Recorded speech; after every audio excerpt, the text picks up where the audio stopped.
সকালটা প্রতিদিনই গরুর ডাক, মোরগের ডাক, সাথে পাখির কিচিরমিচির, হ্যাঁ এইগুলো দিয়েই শুরু হয় সকালটা। গ্রামে না খুব তাড়াতাড়ি যেন সকাল হয়ে যায়, আর মানুষজন খুব সকাল সকালই কাজে কিন্তু ব্যস্ত হয়ে যায়। Hello everyone, good morning. প্রতিদিনের মতন আজও সকালবেলা চলে এসেছি ভোরবেলা ফুল তুলতে। আর এই দেখো কিছুটা ফুল নেওয়া হয়ে গেছে। আর এই যে আমার মতন আমাদের এখানকারও এক কাকিমা দেখছি ফুল তুলতে বেরিয়ে গেছে। সব দেখা যাবে। আর ভিডিও করলে যাচ্ছে না, ওই দিক দিয়ে আর নেই, এদিকেই সব। সকালবেলা ফুল তুলে একটা নেশা, বলো কাকিমা? যারা একটা যাদের তুলে তুলে একটা অভ্যাস, তারা এই টাইমে ফুল তুলবে। আগে ঘুম থেকে উঠলে আগে মনে হয় কি ফুলটা কখন তুলে আনবো, আর বেলা হয়ে গেলে থাকে না, তো এই জন্যই তো আমাদের এখানে এই প্রবলেম। তুমি যে রাখবে বেলা হলে যে থাকবে সেটা তো না। অনেকটা উঁচু তো গো কাকিমা। এই সে এখন কিন্তু প্রায় অনেকটা সকাল, মানে 5টা বাজে না? 5টা বাজে, ভোর 5টা। আর সকালবেলা উঠেই আগে বাসি নাইটি চেঞ্জ করি। বাবা এটা অনেকটা উঁচু, এই ডালগুলো প্রচণ্ড মানে পাতলা। এর আগের দিন একটা টানতে গেছে, ডাল ভেঙে গেছে। এবার যাবো রাস্তার পাশে টগর ফুল দিয়ে পুজো দিতে আমার হেভি লাগে। এই তুলে নিয়ে গিয়ে এবারে বাসি কাজ করবো। রোজ থাকুক, একদম গাছ একদম নিঃস্ব করে নিতে নেই। আরও তো আবার সবাই আসবে না, এবার বেলা হলে তো আরও সবাই আসবে। তুমি নাও দুটো জবা ফুল, আমি নিয়ে তারা মার জন্য একটুখানি, বড় মার জন্য এই নি। জবা ফুল না সব ঠাকুরকে তো দেওয়া যায় না। আমার ফুল তোলার বিশাল নেশা। আর কি বলতো একটা জিনিস, ঠাকুরকে না শুধু ওই জল মিষ্টি দিয়ে পুজো দিতেও কেমন লাগে না? একটুখানি ফুল না দিলে ভালো লাগে? আমাদের এখানে কিন্তু প্রচুর মানুষ ফুল তোলে, বলো? অনেক ফুল তোলে, অনেক কেউ ফুল তোলে এখানে। এখানে তো পাওয়াও যায় না, ওই একটা কটা লোক যায় মানে রাস্তা দিয়ে, তাদের কাছ থেকেই যা পাওয়া যায়, তাছাড়া তো আর বাজারে পাওয়া যায় না। তা চলো, অনেক কটাই ফুল নেওয়া হলো, আর এসে এক কাকিমার সাথে দেখা হলো, অনেকটা গল্প হলো সকাল সকাল, বেশ ভালো লাগলো। আর দেখো শুধু, হ্যাঁ এই তো দেখালাম তো, আর কত দেখাবো, দেখেছো?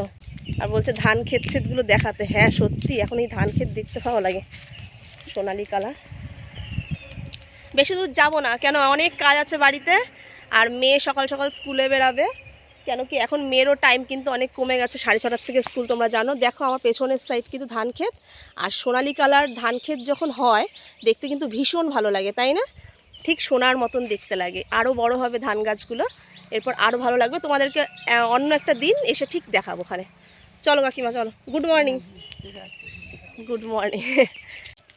ভোর 5টা বাজে, সকাল সকাল উঠেই আগে চলে এসেছি ঠাকুরের ফুলটা। মনে করছি আজকে একটু গোবরও নেব, এখানে আশেপাশে বাড়ির থেকে, যাদের বাড়ি গরু আছে সেখান থেকে ভাবছি একটু গোবর নেবো, আজকে একটু গোবর দেবো। আবার মনে করছি টাইম হবে কি না, কেন কি মেয়ের কালকে স্কুল ছুটি, কালকে দিলেই মনে হচ্ছে ভালো হবে। তা চলো আর একটু গাছ থেকে ফুল নিয়ে।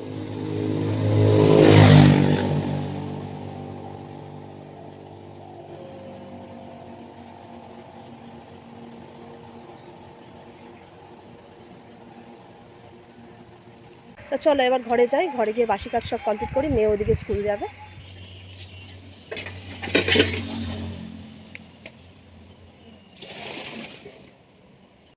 বিয়ের আগে মা যখন সকালবেলা উঠে কাজকর্মে হাত দিত, তখন হয়তো আমি ঘুমিয়েই থাকতাম, আর তারপর উঠে বলতাম যে মা তোমার সব কাজ হয়ে গেছে? মা বলে উঠতো কি, হ্যাঁ সব হয়ে গেছে, এমনকি সকালের রান্নাটুকু পর্যন্ত। তখন মনে মনে ভাবতাম যে মা কত সকালে ওঠে, আর এত সকালে উঠতে বা কারোর ভালো লাগে? ধুর। আর ভাবতাম এত কাজ কিভাবে মা একার হাতে করে। কিন্তু আজকে বুঝতে পারছি একজন মা হয়ে বা একজন স্ত্রী হয়ে উঠলে সংসারের কতগুলো কাজ থাকে। আর তারপর যদি হতো শীতকাল, শীতকালে উঠে তো রোদে পিঠ ঠেকিয়ে ব্রাশ মুখে নিয়ে 1 ঘন্টা প্রায় বসে থাকতাম। মা যে কতবার বলতো ওঠ, উঠে মুখ ধুয়ে কিছু খাওয়া দাওয়া কর, তখন যেন গায়েই লাগতো না। আর এখন দেখো কত তাড়া কাজের, তাই না? অনেকটা কাজ গুছিয়ে নিয়ে তোমাদের সামনে আবার চলে আসলাম। ওইদিকে গ্যাস তো মোছা হয়ে গেছে, গ্যাস মোছার পরে নিজে ফ্রেশ হয়ে চলে এসেছে। আর এই যে এইদিকে মাজা বাসনগুলো উপর করে রেখে দিয়েছে। আর এইদিকে আজকে চাউমিন বানাবো, তো চাউমিনের আগে দেখিয়ে দিই কী কী কেটে নিয়েছি। এই যে সয়াবিন, পেঁয়াজ আর কাঁচা লঙ্কা। সয়াবিন দিয়ে ছোটোবেলায় মা বানিয়ে দিত চাউমিন, তা অনেক দিন ইচ্ছা হচ্ছিলো যে একটু সয়াবিন কুচিয়ে ছোটো ছোটো কিমা মতন করে চাউমিন বানাবো। যে চাউটা সেদ্ধ করে ঝুড়িতে রেখে দিয়েছি জল ঝরানোর জন্য। তা চলো, ওইদিকে এখন বেশি বকবক করার মতন টাইম নেই, মেয়ে স্কুলে দেরি হয়ে যাবে। এদিকে আমার তেলটাও গরম হয়ে গেছে।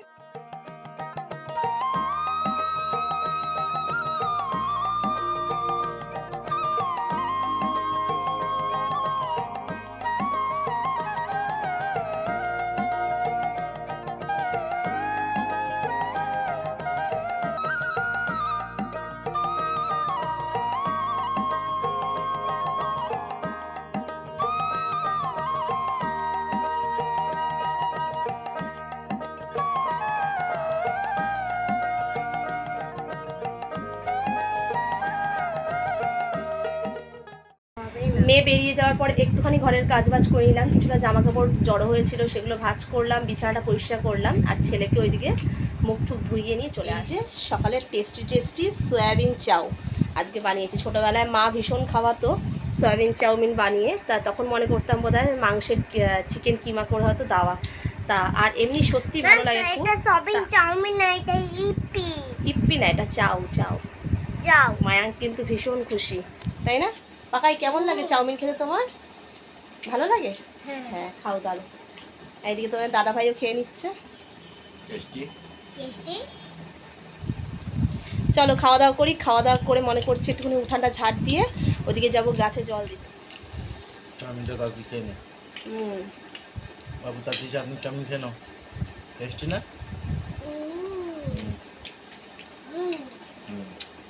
সয়াবিন চাউমিন এর খেয়েছো? হ্যাঁ, চাউমিন এর আগে খাইনি। দারুণ সুন্দর, টেস্টি। আমি ছোটোবেলায় খেয়েছি, অনেক খেয়েছি। বাবা যখন চাউমিন বানাতো তার মধ্যে সয়াবিন কুচি কুচি করে কেটে দিয়ে দিত। মা বানালেও দিত, ডিম আলু তো দেওয়া হতো বেশিরভাগ, সয়াবিনটাও মাঝে মাঝে দিত। তা আজকে আমি সেরকমভাবে বানাতে চাইলাম। চলে এসেছি আমার শখের গাছে জল দিতে।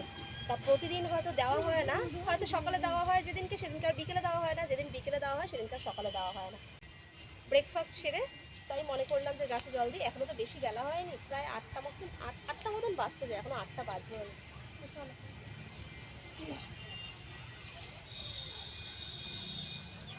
এই আম গাছটা একদম কলের সামনে, তো বেশ ভালো, কিন্তু পেরে নিই।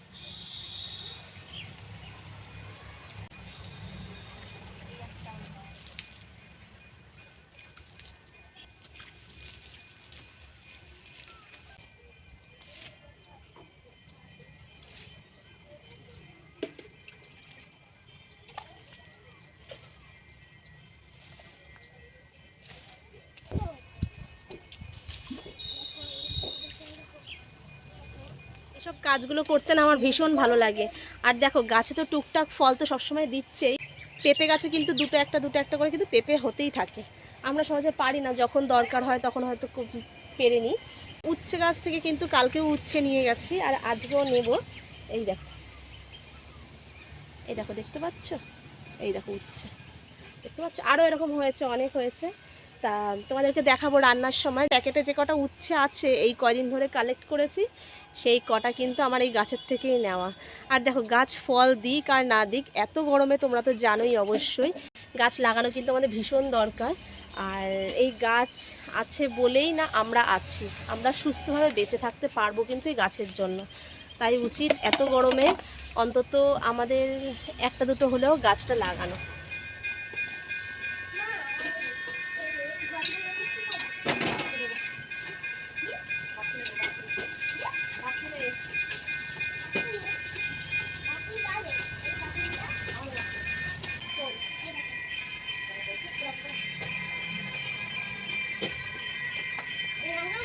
আমি আর আমার ছেলে একটু জল দিয়ে আসার পর ঘরে চলে আসলাম।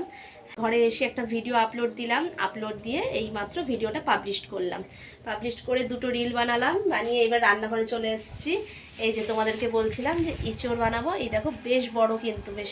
এই ইঁচড়টা কেটে নেব, আর ওইদিকে করব উচ্ছে, গাছের উচ্ছে, কিন্তু প্রতিটা উচ্ছে গাছের উচ্ছে। হ্যাঁ, দুটো একটা করে প্রতিদিন নিয়ে এতটা হয়েছে। আজকে সেই উচ্ছেটা ভাজা করব। সব কিছু কেটে গুছিয়ে নিয়ে স্নানটা সেরে আসবো, তারপর ঠাকুর পুজো দিয়ে আবার রান্নার থেকে আসবো। দেখো, ইঁচড় কাটার জন্য কিন্তু সবসময় দরকার তেল, তা আজকে আমি একটু সাদা তেল নিয়ে করব। এর আগের একটা ভিডিওতে কিন্তু তোমাদেরকে আমি ইঁচড় কাটাটা দেখিয়েছিলাম। আজকে আর তোমাদেরকে ইঁচড় কাটাটা তো দেখাবো না, ইঁচড়টা পুরো কেটে কমপ্লিট করে নিয়ে তোমাদের সামনে আসছি। বাবা, দেখি কেমন আগে ভেতরটা। ইঁচড়টা কিন্তু পুরো পরিষ্কার করে কেটে নিয়েছি। আর আজকের ইঁচড়টা মনে হচ্ছে না ভীষণ ভালো আছে, জানো তো। দেখো গাছের উচ্ছে, এই দেখো গাছের উচ্ছে, দেখে বুঝতে পারছো না? এই দেখো হাতে ছেঁড়া, এই দেখো ছোট ছোট, এরকম ছোট ছোট থাকতেই না তুলে নিয়েছি, না হলে এরপর পোকা লেগে যায়। এই দেখো গাছের উচ্ছে, সব গাছে। এই যে গাছের থেকে আরও দুটো উচ্ছে নিয়ে আসলাম। বড় করছি না আমি উচ্ছেগুলো বেশি, কখনো কখনো কোনো উচ্ছে বড় হচ্ছে, আবার কোনো উচ্ছে ছোট থাকতেই পোকা লেগে যাচ্ছে। তা চলো উচ্ছেগুলো এবার কেটে নিই, কেটে নিয়ে স্নান সেরে ঠাকুর পুজো দিয়ে তোমাদের সামনে আসছি। কিছু জামা কাপড় ছিল, আর আজ যেহেতু শুক্রবার, মেয়ে স্কুল থেকে আসলো, তা মেয়ের স্কুলের ড্রেসটাও রয়েছে, আর মেয়ের বাড়ি পরার কিছু জামা কাপড়ও ছিল। আর কাল বেড কভারটাও চেঞ্জ করা হয়েছে, তাই মনে করলাম যে স্নানের আগে সব মিলিয়ে মিশিয়ে একটু কাচাকুচি করে নিই। এই যে সব কাজ সেরে আমার ঠাকুরকে পুজো দিয়ে নিয়েছি। ভগবানকে শুধু এটুকুই বলি, আমার কি প্রয়োজন তুমি সেটা জানো, আমি কি চাই সেটাও তুমি জানো। আজ আমাকে যদি তা নাও দাও, যদি দূরে সরিয়ে রাখো, ব্যাস এটুকুই তোমার কাছে নিবেদন। চাই না জীবনে কিছু, শুধু যেটা আমার জন্য তোমার কাছে ভালো মনে হয় সেটুকুই তুমি দিও। কাঁচা ধোয়া স্নান পুজো সব সেরে কিন্তু রান্নাঘরে চলে এসেছি।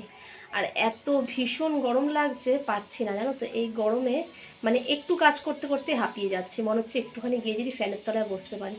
তা ওরকমভাবে তো কাজ করা সম্ভব না, একটুখানি করে কাজ করা, একটুখানি করে রান্না করার, গিয়ে ফ্যানের তলায় বসা একটু দেরি হয়ে যায়। আর তারপর তোমরা জানো, যারা অন্তত আমার মতন ভিডিও করো তারা কিন্তু জানো যে ভিডিও করতে গেলে কাজের কিন্তু একটু দেরি হয়।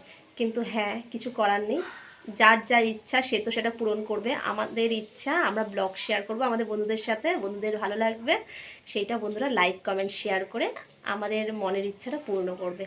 এইদিকে ভাত হচ্ছে, আর এইদিকে এঁচোড়টা প্রেসারে সিটি করছে।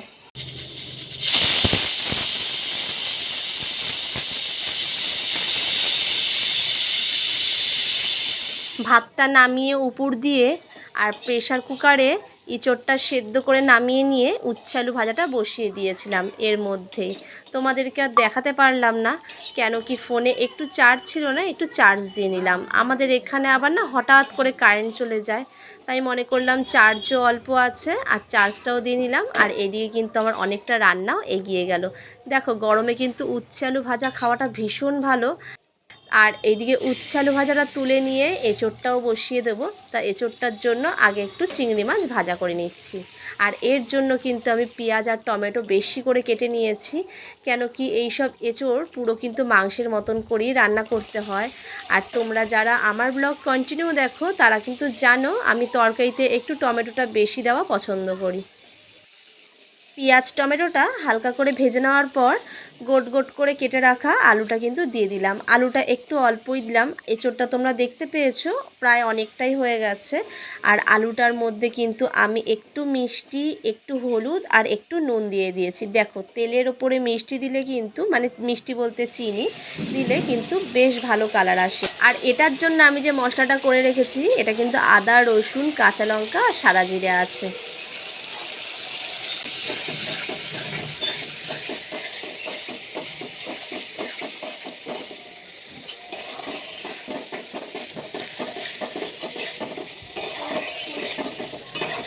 এইদিকে দেখো আমি কিন্তু যখনই এঁচোড় রান্না করি এরকম সেদ্ধ করে নিই।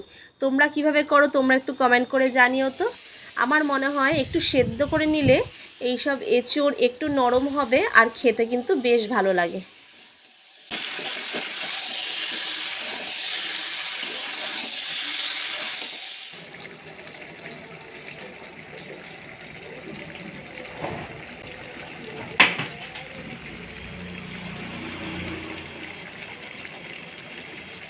এঁচোড় চিংড়িটা নামানোর পর তোমাদের সামনে আর আসিনি, কেন কি ছেলে মেয়ে দুজনেরই ভীষণ খিদে পেয়েছিল।